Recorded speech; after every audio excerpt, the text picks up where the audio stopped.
Astro సిండికేట్లో మీ personal and business promotions కోసం కింది నెంబర్కు కాంటాక్ట్ చేయండి.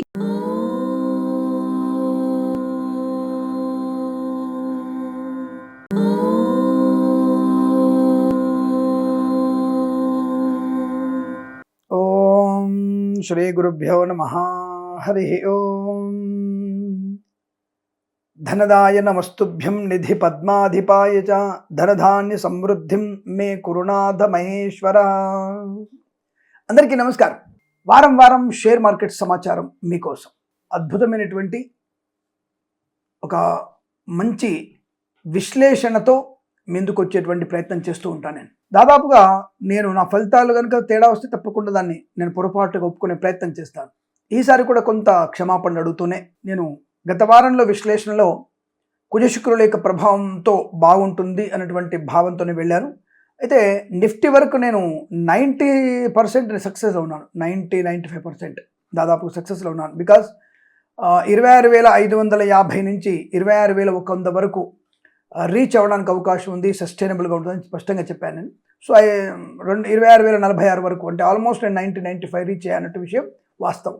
ఇక సెన్సెక్స్ విషయంలోనే 86,466 నుంచి 86,519 మధ్యలో నేను ఉంటుందని చెప్పాను. బట్ అక్కడ 85,267.66లో క్లోజ్ అయింది. సో అక్కడ నేను ఫెయిల్ అయినట్టే.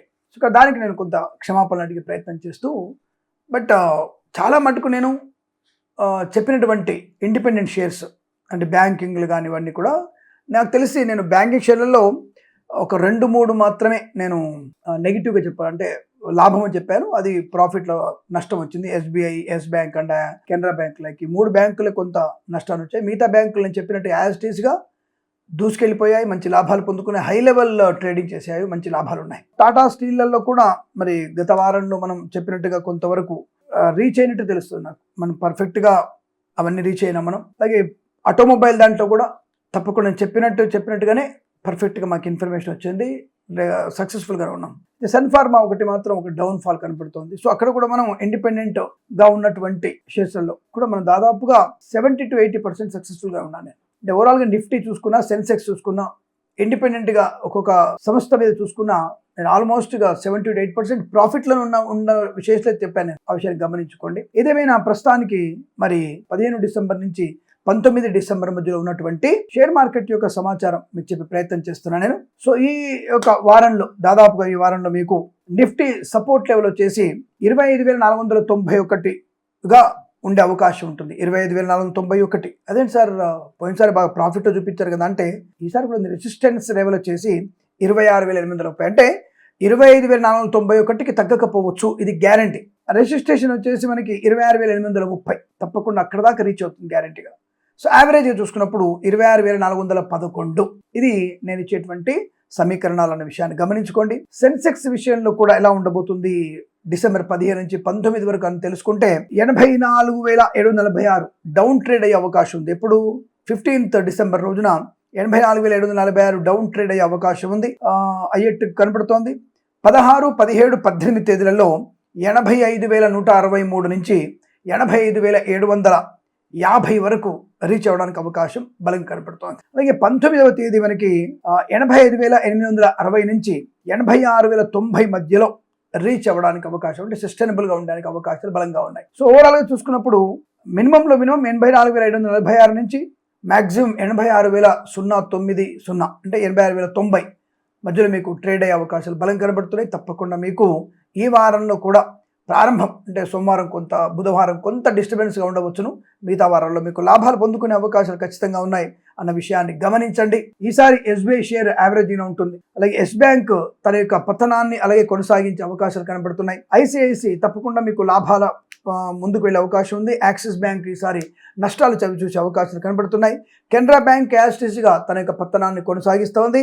హెచ్డిఎఫ్సి బ్యాంక్ కూడా మనకి నష్టాన్ని చవిచూసే అవకాశాలు కనపడుతున్నాయి. ఎల్ఐసి కొంతవరకు ప్రాఫిటబుల్గా ఉండబోతుంది. హెచ్ఎస్బిసి కొంత ప్రాఫిట్గా ఉన్న మరి ఎండింగ్లో అంటే వారాంతంలో చూసుకుంటే నష్టాలు చదువుతుంది. బట్ ప్రారంభ 2 వారాలు మాత్రం హెచ్ఎస్బిసి మాత్రం మంచి లాభాలు పొందుకునే అవకాశం కనబడుతుంది. గమనించుకునే దాంట్లో పెట్టుబడి పెట్టే ప్రయత్నాన్ని చేయండి. ఇక టాటా స్టీల్ ఈసారి కొంతవరకు నష్టాన్ని చవిచూసే అవకాశాలు కనబడుతున్నాయి. భారతీయ ఎయిర్టెల్ కానివ్వండి, భారతీయ సిమెంట్స్ కానివ్వండి, లాభాలు పొందుకునే అవకాశాలు. బజాజ్ ఫైనాన్స్ లాభాల బాట పడుతుంది, ఖచ్చితంగా బాగుంటుంది. బిహెచ్ఎల్ కొంత నష్టాన్ని చవిచూసే అవకాశాలు ఉన్నాయి. ఇక ఫార్మా వైపు వెళ్ళినట్టయితే రెడ్డీస్ ల్యాబ్స్ పర్వాలేదు, యావరేజ్గా కొనసాగించే అవకాశాలు. అరవిందోలో లాభాలు పొందుకోవచ్చు. సన్ ఫార్మా తన యొక్క డౌన్ ట్రేడింగ్నే కొనసాగించే సూచనలు వాళ్ళకి కనబడుతున్నాయి. ఇక ఆటోమొబైల్లోకి వచ్చేస్తే Maruti, Suzuki and Mahindra and ITC, Tata Motors and Ashok Leyland ఇవన్నీ కూడా మీకు మంచి ప్రాఫిట్లు. ఐటీసీ మాత్రం యావరేజ్గా ఉంది, బట్ మిగతా మారుతి, సుజుకి, మహీంద్రా అలాగే టాటా, అశోక్ లేలాండ్ ఇవన్నీ కూడా అద్భుతమైనటువంటి పర్ఫార్మెన్స్తో మీకు మంచి లాభాలు పొందుకునే అవకాశాలు బలంగా ఉన్నాయి.